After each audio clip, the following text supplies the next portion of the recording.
جس ادارے سے ہمارا تعلق ہے وہ 1940 میں اس کا قیام عمل میں آیا تھا، اور اس کی روح رواں اور اس کی جو بانی تھیں ان کا نام تھا اینا مولکا احمد۔ ہم سب انہیں مسز احمد کے نام سے جانتے تھے۔ ایک طویل عرصے تک، تقریباً پاکستان بننے کے 25 سال تک وہ اس ادارے کی سربراہ بھی رہیں اور روح رواں بھی۔ مسز احمد ایک غیر معمولی صلاحیتوں کی حامل خاتون تھیں، اگرچہ وہ شروع میں نیشنلٹی کے اعتبار سے، بعد میں جب مسلمان ہوئیں تو پاکستانی نیشنلٹی یہاں کے انہوں نے قبول کر لی تھی، لیکن بنیادی طور پر وہ ایک برٹشر تھی۔ اور مسٹر احمد سے شادی کرنے کے بعد تقریباً 20 سال کی عمر میں، 20-21 سال کی عمر میں وہ پاکستان آ گئی تھیں۔ شادی ظاہر ہے کہ والدین کی مرضی کے خلاف ہوئی تھی، اور 18 سال کی عمر میں انہوں نے اسلام قبول کر لیا تھا۔ پاکستان آ کر انہوں نے یہاں پر فائن آرٹس ڈپارٹمنٹ کی بنیاد رکھی، اور نہ صرف اس ڈپارٹمنٹ کو ہر طریقے سے انہوں نے آگے بڑھایا، بلکہ دوسرے ڈپارٹمنٹ قائم کیے۔ مثلا لاہور کالج میں جا کے وہ پڑھاتی تھیں، اس کے علاوہ شام کو الحمرہ جاتی تھیں، وہاں کلاسز لیتی تھیں۔ اتوار کو بچوں کی کلاسز الحمرہ میں منعقد ہوتی تھیں، وہ بھی انہوں نے شروع کرائی تھی۔ تو آرٹ کی ترویج میں مسز احمد ایک کلیدی حیثیت رکھتی ہیں۔ وہ ایک بہت ہی جذباتی خاتون بھی تھی۔ ان کی شخصیت اس قسم کی تھی کہ وہ کسی چیز کو بھی بہت لائٹلی نہیں لیتی تھیں، بہت انٹینس شخصیت تھی ان کی۔ اگر کسی کو پسند کرتی تھیں تو دل و جان سے، اور اگر ناپسند کرتی تھیں تو وہ بھی اتنی ہی شدت کے ساتھ۔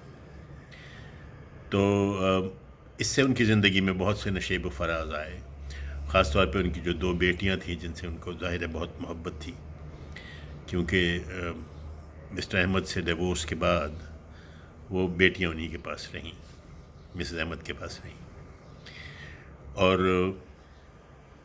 وہ چاہتی تھی کہ جس طرح وہ پسند کریں ان کی شادیاں ایسے ہی جگہوں پہ ہوں، لیکن اس طرح ہوتا نہیں ہے۔ ظاہر ہے جب ایک امتزاج ہوتا ہے ویسٹرن اور ایسٹرن تہذیبوں کا، تو کچھ ایڈجسٹمنٹس کرنی پڑتی ہیں، لیکن مسز احمد وہ اس کے لیے تیار نہیں تھی۔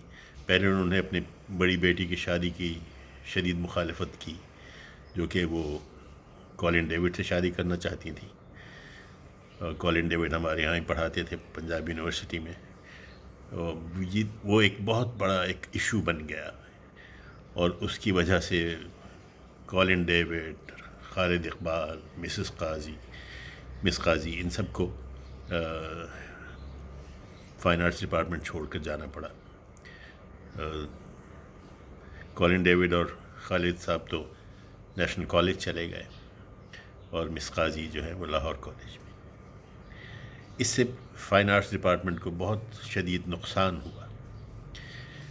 تو جہاں مسز احمد نے اس یونیورسٹی کے اس ڈپارٹمنٹ کو اپنا خون دے کر آگے بڑھایا، اپنے بچے کی طرح اس کی پرورش کی، ہر سبجیکٹ جو ہے، پینٹنگ، اسکلپچر، پینٹنگ کی کوئی بھی قسم، landscape, still life, figure painting, portrait, figure composition, ہر چیز وہ خود ہی پڑھاتی تھی، انیشلی ایٹ لیسٹ۔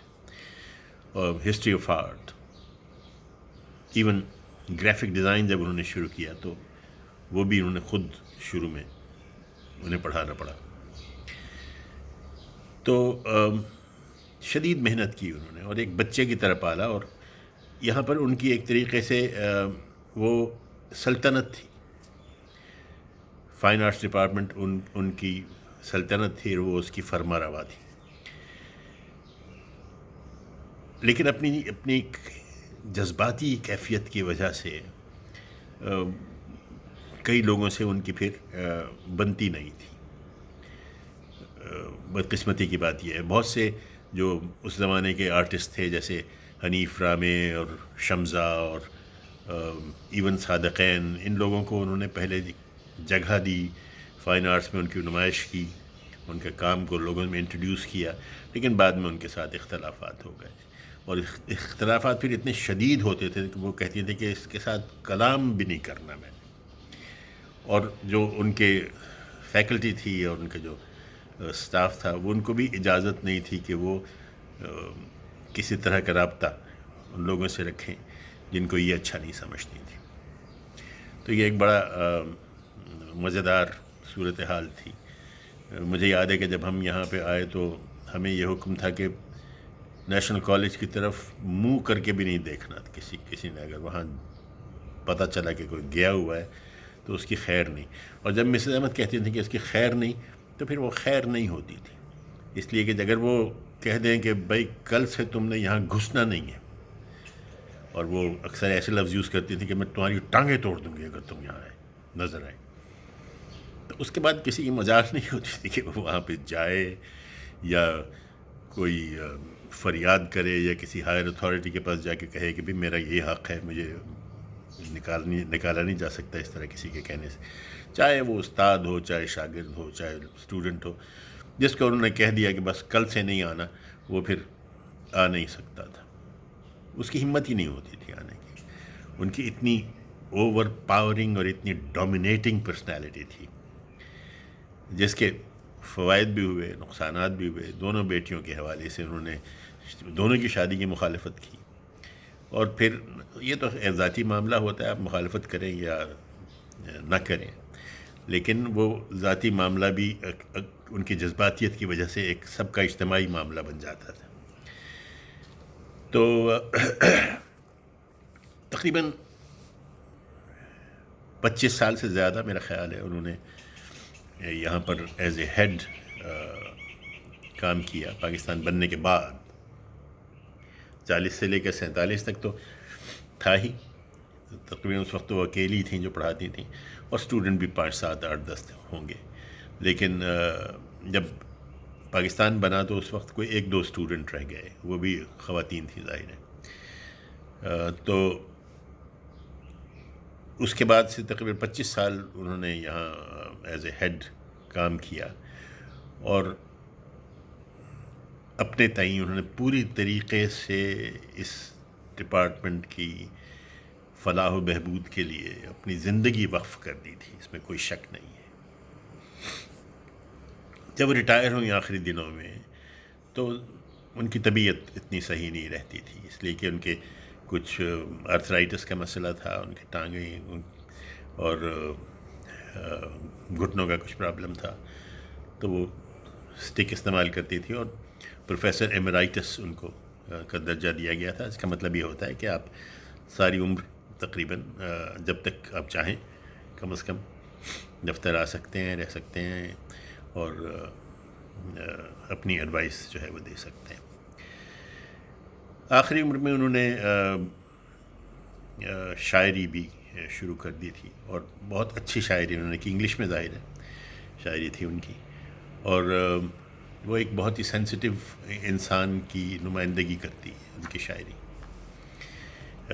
ان کی کچھ نظموں کا میں نے اردو شاعری میں ترجمہ کیا، میں ان میں سے ایک آدھ آپ کے سامنے پیش کرتا ہوں یہ دکھانے کے لیے، کیونکہ ایک آرٹسٹ کا ایکچولی یا تو اس کا کام اس کی صحیح طور پہ ترجمانی کر سکتا ہے اگر وہ پینٹر ہے تو، اور اگر شاعر ہے تو اس کا کلام.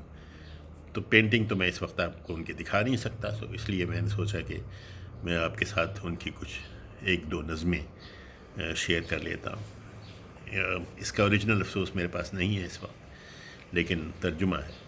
یاد ماضی عنوان ہے.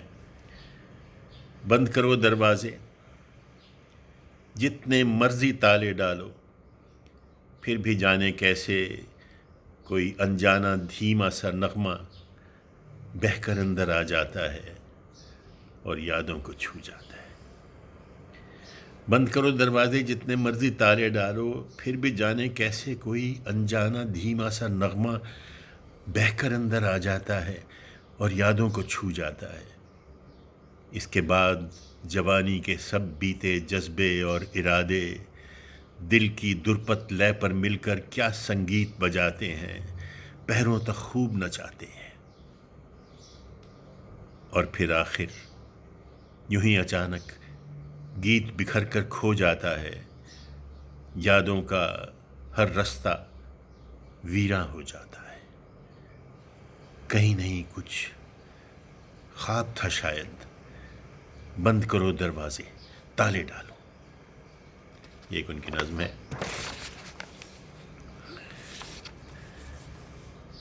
زیادہ تر نظمیں کچھ تھوڑا سا ڈپریشن ہے ان میں، کیونکہ ظاہر ہے کہ آخری عمر میں پھر انسان اکیلا رہ جاتا ہے۔ لیکن ایک نظم ان کی ہے سرخ گلاب۔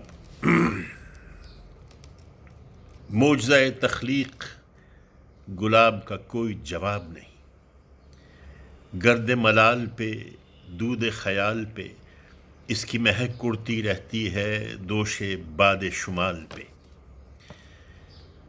کتنا سرخ ہے کیسا دلکش کیا مغرور جمال پہ۔ سوچتی ہوں میں عمر خیام نے کیوں یہ کہا تھا، سوچتی ہوں میں عمر خیام نے کیوں یہ کہا تھا، گل کا تبسم پھول کا کھلنا اس کی مرگ دوام ہے۔ نہیں نہیں یہ غلط ہے، جھوٹ ہے، خالق پر الزام ہے۔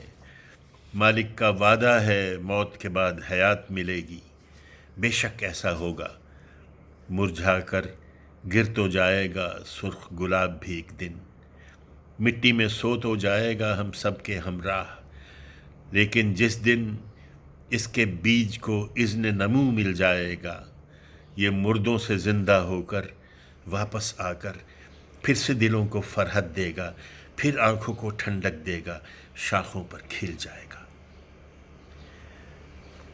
تو یہ ایک اس میں ایک امید کی بھی ایک جھلک ہے، اور ان کے بلیف کی بھی، کیونکہ she had become a devout Muslim and it reflects her sadness and her loneliness reflects in her poetry a great deal. Unfortunately, I could not have access to the English original version, and I have just given you my translation of it.